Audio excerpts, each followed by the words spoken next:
Dès mon enfance, je dois connaître les Saintes Écritures, qui me rendront sage à salut par la foi en Jésus-Christ. La Bible est mon livre de loisirs et de contes par excellence, parce qu'elle est composée des histoires vraies, inspirées de Dieu, et utiles pour m'enseigner, pour me convaincre, pour me corriger, pour me divertir et pour m'instruire dans la justice, afin que mon bonheur soit à la perfection. 2 Timothée, chapitre 3, verset 16. Aujourd'hui, nous allons explorer une histoire époustouflante sur la compassion de Jésus-Christ et la veuve de Naïn. Qu'est-ce qui s'était réellement passé? Oui, les enfants. C'est un événement remarquable dont vous allez adorer. L'histoire du fils unique de la veuve de Naïn est un récit biblique tiré du Nouveau Testament, trouvé dans l'Évangile de Luc, chapitre 7, versets 11 à 17. C'est parti. Il était une fois, dans une ville appelée Naïn, se trouvait une veuve et son fils unique qui y vivait paisiblement.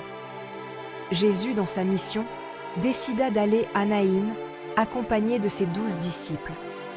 Ceste, ainsi qu'une grande foule, faisaient route avec lui parce que Jésus était une personne de bien. Lorsqu'il fut près de la porte de la ville, voici, on portait en terre un mort, fils unique de sa mère, qui était veuve, et il y avait avec elle beaucoup de gens de la ville de Naïn. Jésus, l'ayant simplement aperçu, touché du fond de son cœur, fut ému de compassion pour cette veuve et lui dit « Ne pleure pas. » Le cortège funèbre avançait, dans un village près de la ville de Naïn, lentement vers le lieu de sépulture. Des amis et des voisins entouraient la femme dans sa douleur, car elle pleurait amèrement la perte de son fils unique. Jésus se dirigea ensuite vers le cercueil et le toucha. Ceux qui portaient le cercueil s'arrêtèrent. Et Jésus dit « Jeune homme, je te le dis, lève-toi. » Miraculeusement, le mort s'assit et se mit à parler. Jésus le rendit à sa mère, et toute la foule de Naïn furent saisis de crainte, et ils glorifiaient Dieu en disant « Un grand prophète apparut parmi nous, et Dieu a visité son peuple. » Cette parole sur Jésus se répandit dans toute la Judée et dans tout le pays et aux alentours. Peuple de Dieu, c'est le Sauveur de l'humanité. La rencontre de la veuve de Naïn avec Jésus changea les pleurs de la femme à une immense joie, soudainement. C'est pas merveilleux ça, les enfants? Waouh! C'est extraordinaire! Notre Dieu est un Dieu de surprise. Notre part consiste simplement à croire et à compter sur la grâce de Dieu et ses compassions divines. Il fait des choses grandes et insondables, des merveilles sans nombre. Une résurrection miraculeuse et inattendue? Peut-elle encore se faire de nos jours? Bien sûr, les enfants. Il suffit d'y croire de tout votre cœur. Jésus dit dans Jean 14, 12 qu'en vérité, celui qui croit en lui fera aussi les œuvres qu'il fait, et il en fera de plus grandes, parce qu'il s'en va au Père. Cette histoire était vraiment émouvante. J'en ai beaucoup appris. Je ne savais pas que Jésus pouvait intervenir dans une situation sans en être invité au préalable. Les enfants, Jésus est souverain.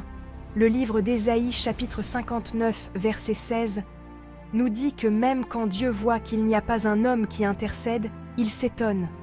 Alors son bras lui vient en aide et sa justice lui sert d'appui pour dire que le Christ veuille sur nous. Maintenant, pouvez-vous nous dire la leçon que vous avez retenue de l'histoire de la veuve de Naïn? Oui, nous pouvons garder que l'histoire illustre la compassion de Jésus, démontrant sa capacité à transformer une douleur déchirante en une joie immense, ce qui est au-delà du réel. Jésus est le Messie qui apporte non seulement guérison physique, mais aussi réconfort et espoir spirituel. Les Saintes Écritures bibliques sont vraiment édifiantes. La gloire de Dieu doit se répandre comme une traînée de poudre à travers le monde entier.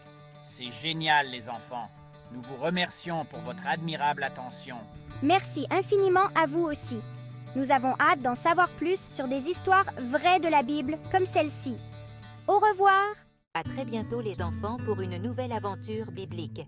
Jusqu'à la prochaine, continuez à explorer notre chaîne YouTube sur Christ pour les enfants de L de Love et découvrez les merveilles de la Bible. N'oubliez pas de regarder les vidéos jusqu'à la fin, liker, commenter, partager et appuyer sur la cloche de notification. et veuillez vous abonner aussi massivement. Merci.